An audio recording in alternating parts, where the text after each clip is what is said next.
السلام علیکم معزز خواتین و حضرات، آج گوشہ کمال کی نشست نمبر 343 یعنی 343 میں آپ کا یہ خادم گوشہ نشین معین کمالی ایک بار پھر آپ کی خدمت میں حاضر ہے۔ گزشتہ 2 قسطوں میں نے مولانا محمد صلاح الدین شہید کے بارے میں کچھ گفتگو کی تھی۔ آج کی گفتگو اسی موضوع پر ہوگی اور انشاءاللہ آج کی قسط یہ آخری قسط ثابت ہوگی۔ میں محمد صلاح الدین صاحب کے بارے میں جو کچھ اور جتنا کچھ عرض کروں وہ کم ہے، اس لیے کہ ان کی شخصیت اتنی ہمہ جہت تھی اور اس قدر اخلاق و کردار کا پیکر تھی کہ جس کے بارے میں مفصل جتنا بھی بیان کیا جائے کم ہے۔ تو آج میں اس سلسلے کی تیسری قسط آپ کی خدمت میں پیش کر رہا ہوں اور یہ آخری قسط ہوگی۔ شہید محمد صلاح الدین کا شمار حیات ابدی سے ہمکنار ایسے کامیاب و کامران لوگوں میں ہوتا ہے جو نہایت تناسب و توازن کے ساتھ زندگی گزار کر ہم سب کے لیے تقلید کی صراط مستقیم متعین کر گئے۔ ان کی زندگی میں ہمیں قدم قدم پر علم اور عمل کا توازن نظر آتا ہے۔ انہوں نے جو کچھ پڑھا اور سمجھا اسے اپنے وجود کا جزو لا ینفک بنا لیا اور عمل کی دنیا میں اس کی پیروی کر کے ثابت کر دیا کہ جہل اور علم میں کیا فرق ہے۔ اس بات کا علم ہو جائے تو اسے جزو یقین بھی ہونا چاہیے، اور یقین کی منزل یہ ہے کہ جو سچ ہے اس کا گفتار و کردار سے اظہار بھی ہونا چاہیے، جو باطل ہے اس سے طبیعت میں نفرت و بیزاری پیدا ہونا ضروری ہے۔ محمد صلاح الدین شہید کی زندگی میں اعتدال و توازن قدم قدم پر کارفرما نظر آتا ہے۔ ایک اچھے مصنف کا اچھا مقرر ہونا ضروری نہیں ہے، لیکن ان میں حیرت انگیز طور پر یہ دونوں خوبیاں یکساں طور پر بلند معیار کی حامل نظر آتی ہیں۔ وہ جب اور جہاں بھی بولتے حاضرین پر چھا جاتے تھے۔ تقریر کے میدان میں بڑے بڑے نامور مقررین صلاح الدین شہید کے سامنے بونے نظر آتے تھے۔ بالکل یہی صورتحال ان کی تحریروں کی ہوتی۔ جب وہ لکھنے بیٹھتے تو خیالات اور الفاظ ان کے سامنے صف بستہ نظر آتے تھے۔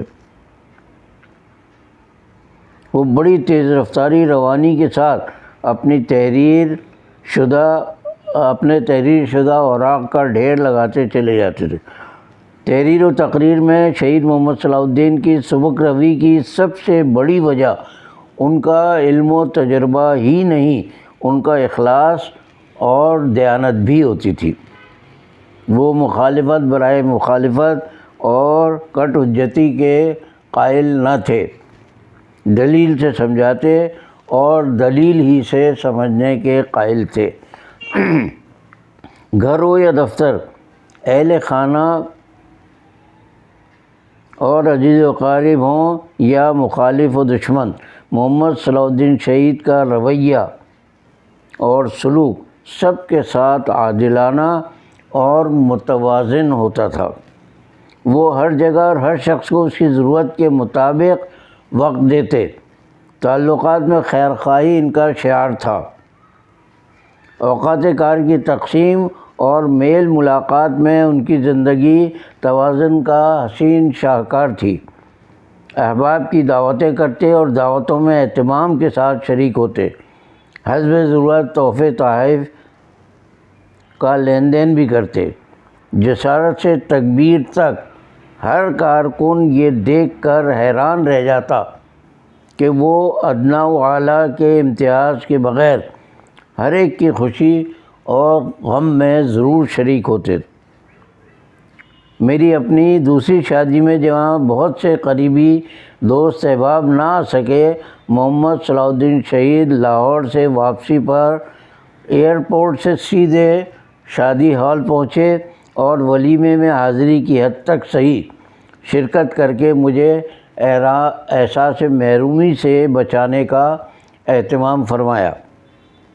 اتفاق سے میرے والد محترم اور والدہ محترمہ کی وفات کے وقت، یعنی دونوں مواقع پر انہیں بیرون شہر جانا تھا، چنانچہ دونوں مرتبہ جنازے سے قبل بنفس نفیس پہنچ کر مجھے تسلی دی اور عذرائے محبت دریافت کیا کہ اگر ضروری ہو تو میں اپنا سفر ملتوی کر دوں۔ مجھے ان کے اوقات اور مصروفیات کی قدر و قیمت کا بخوبی اندازہ تھا، اس لیے روکنے کا سوال ہی نہیں پیدا ہوتا۔ ان دونوں مواقع پر بعد میں اپنی اہلیہ محترمہ کے ہمراہ گھر پہنچ کر بھی اظہار ہمدردی کیا۔ چھوٹوں اور بڑوں میں تعلقات کا یہ توازن آج کے دور میں عنقا ہوتا جا رہا ہے۔ ایک اخبار کے بحیثیت ایڈیٹر ملازم اور پھر افروزہ تکبیر کے مالک کی حیثیت سے محمد صلاح الدین شہید کو بہت قریب سے اور برسوں دیکھنے کا اتفاق ہوا۔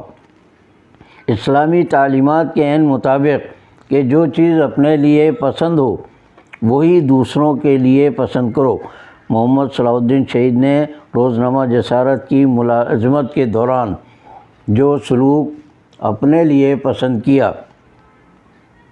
وہی بلکہ شاید اس سے کہیں بہتر سلوک اپنے ان کارکنوں کے ساتھ روا رکھا جو ہفتہ روزہ تکبیر میں ان کے ملازم قرار پائے اور جنہیں شہید نے کبھی ملازم نہیں سمجھا۔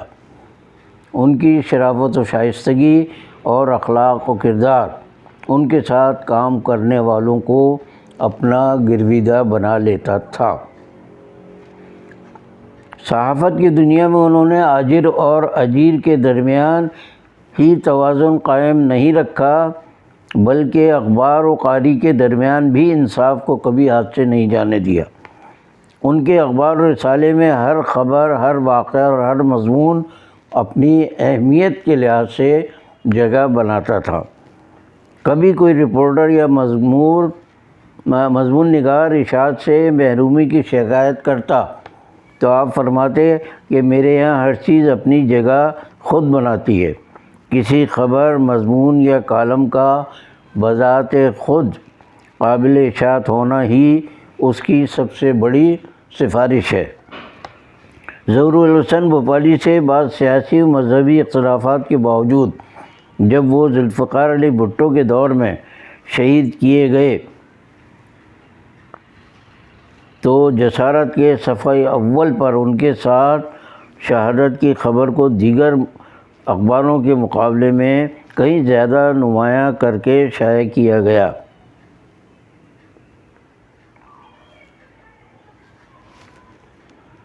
اس پر اخبار کے منتظم اعلیٰ نے محمد صلاح الدین شہید سے جواب طلب کیا کہ جماعت اسلامی کے ایک مخالف کے قتل کی خبر کو اتنی اہمیت کیوں دی گئی؟ محمد صلاح الدین شہید نے جواب دیا کہ اس خبر کی اہل کراچی کے لیے جو اہمیت تھی اسی مناسبت سے اس کا فلیش ہونا ضروری تھا۔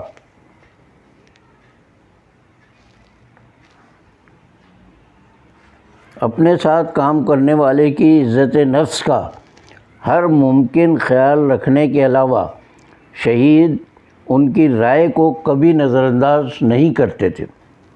ایک مرتبہ میں دفتر تکبیر پہنچا تو ٹائٹل تیار ہو چکا تھا۔ ٹائٹل اردو میں سر ورق کہتے ہیں۔ انور انصاری اس کی سرخی لکھ رہے تھے۔ میں نے ٹائٹل کی تصویر اور سرخی کو دیکھا تو ان میں زیادہ مناسبت نظر نہ آئی۔ انور انصاری نے کہا کہ میں نے انور انصاری سے کہا کہ سرخی کو ذرا روک لیں تو انہوں نے اپنی عادت کے مطابق قدر ترشی سے جواب دیا کہ یہ دیکھیں صلاح الدین صاحب نے خود لکھ کر دی ہے۔ میں نے نوین انصاری کے ہاتھ سے صلاح الدین صاحب کی تحریر لی اور فوراً ان کے کمرے میں پہنچ کر سرخی پر اعتراض کیا۔ شہید نے برا ماننے کے بجائے میری تجویز پر سرخی بدل دی، جسے انور انصاری نے برا سا منہ بنا کر قبول کیا اور پھر اسے لکھا۔ مرحوم کی عادت تھی کہ اکثر اپنا مضمون شائع ہونے سے پہلے قریبی رفقا سے پڑھوا کر ان سے رائے لیتے۔ ایک موقع پر میں ان کے کمرے میں داخل ہوا تو AG سندھ سید اطہر علی زیدی صاحب اور ان کے کوئی دوست پہلے سے بیٹھے ہوئے تھے۔ ان سے میرے تعارف کے بعد اپنا تازہ مضمون مجھے دے کر فرمایا، بھائی آپ بھی پڑھ لیں اور رائے دیں۔ میرے مضمون لینے سے پہلے زیدی صاحب کے دوست نے برجستہ کہا، یہ تو آپ کے ملازم ہیں، ظاہر ہے تعریف ہی کریں گے۔ محمد صلاح الدین شہید کے چہرے پر فوراً مسکراہٹ آ گئی اور ان سے کہا، جی یہ ان لوگوں میں سے نہیں جو ہر بات پر تعریف کریں، کوئی خامی ہوئی تو ابھی بے جھجک بتا دیں گے۔ یہ محمد صلاح الدین شہید کے مجھ پر اعتماد کے علاوہ ان کے دلیل سننے اور خامی تسلیم کرنے کے حوصلے کا اظہار تھا، جو عام طور سے بڑے لوگوں میں نہیں پایا جاتا۔ اسی طرح ایک مرتبہ جنرل ضیاء الحق کی حکومت کے 8 سال کے موضوع پر اپنا ایک مضمون لا کر مجھے دیا۔ ظاہر ہے وہ کی باقی کام ہم کرتے تھے۔ میں نے پڑھ کر دیکھا تو اس میں شہید ضیاء الحق کی تعریف ہی تعریف تھی۔ میں نے مضمون لوٹاتے ہوئے کہا، کیا جنرل صاحب کی حکومت میں ایک بھی خرابی نہیں تھی؟ فرمانے لگے، خرابیاں اس مضمون کے دوسرے حصے میں آئیں گی۔ یہ ان کی عادت تھی کہ ہر بات کے، ہر خبر کے یا ہر چیز کے دونوں پہلو کو پیش کرتے تھے۔ تو انہوں نے پہلا پہلو پیش کیا تھا، جو پہلا حصہ مجھے لا کر انہوں نے دیا اور میں نے اس پر اعتراض کیا۔ تو انہوں نے فرمایا، خرابیاں اس مضمون کے دوسرے حصے میں آئیں گی۔ میں نے عرض کیا، لیکن یہ دوسرا حصہ بھی اسی شمارے میں شامل ہونا چاہیے، ورنہ لوگ کہیں گے کہ تعریف کرنے پر تنقید اور ملامت ہوئی ہوگی، اس لیے اگلے شمارے میں کچھ برائیاں بھی بیان کر دیں۔ میری اس بات سے انہوں نے اتفاق کیا اور اگلے روز دوسری قسط بھی لا کر مجھے دی۔ یہ مضمون ان کی تمام تحریروں کی طرح جنرل ضیاء الحق کے دور کے محاکمے پر شہید صلاح الدین کے فکری توازن کی بہترین مثال تھا۔ شہید کے دل و دماغ، روح و جسم، کام و آرام، لباس و خوراک، سماع و کلام، جمع و صرف اور دین و دنیا، اگر زندگی کے ہر پہلو اور ہر گوشے میں حسن توازن کا میں نے 17 سالہ رفاقت کے دوران اتنے قریب سے مشاہدہ کیا کہ انہیں بیان کرنے کے لیے ایک ضخیم کتاب کی ضرورت ہے۔ وہ پہلے بہت غریب تھے، پھر کافی امیر بھی ہو گئے، لیکن اعتدال کی راہ کبھی نہ چھوڑی۔ ان کی خوراک، ان کے لباس، ان کے سفر و حضر اور معاشرتی روابط میں ہمیشہ میانہ روی پائی گئی۔ اپنی مختصر سی زندگی میں انہوں نے دین کے تمام ارکان پر عمل کر کے دکھایا، یہاں تک کہ جہاد افغانستان میں شرکت کی سعادت بھی حاصل کی۔ غازی کی زندگی اور شہادت کی موت سے محمد صلاح الدین کو اللہ تعالیٰ نے جس طرح نوازا، اس پر ہر صاحب ایمان کو رشک کرنا چاہیے۔ نبی کریم صلی اللہ علیہ وسلم سے سیف اللہ کا لقب حاصل کرنے والے حضرت خالد بن ولید رضی اللہ تعالیٰ عنہ کے جسم کا کوئی حصہ جنگوں کے دوران لگنے والے زخموں سے بچا ہوا نہ تھا۔ شہادت کی شدید آرزو کے باوجود اللہ تعالیٰ نے ان کی موت بستر پر لکھی تھی۔ وہ صحابی رسول تھے، ان کے ہاں وہ صحابی رسول تھے، اللہ کے ہاں ان کے درجات یقیناً بہت بلند ہوں گے۔ ان کا اور محمد صلاح الدین شہید کا کیا موازنہ، لیکن محمد صلاح الدین کی شہادت جس راہ میں اور جن اصولوں کی پاسداری میں ہوئی، اس کی بنیاد پر ذات باری تعالیٰ کی رحمت سے یہ توقع کی جا سکتی ہے کہ اللہ تعالیٰ انہیں بھی قرب رسول صلی اللہ علیہ وسلم سے محروم نہیں رکھے گا جن کے وہ فدائی و شہدائی تھے۔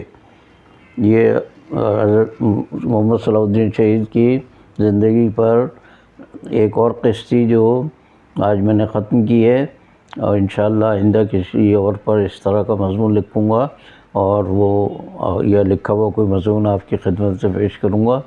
آج کے لیے اتنا ہی، باقی بشرط زندگی باقی۔ اللہ حافظ۔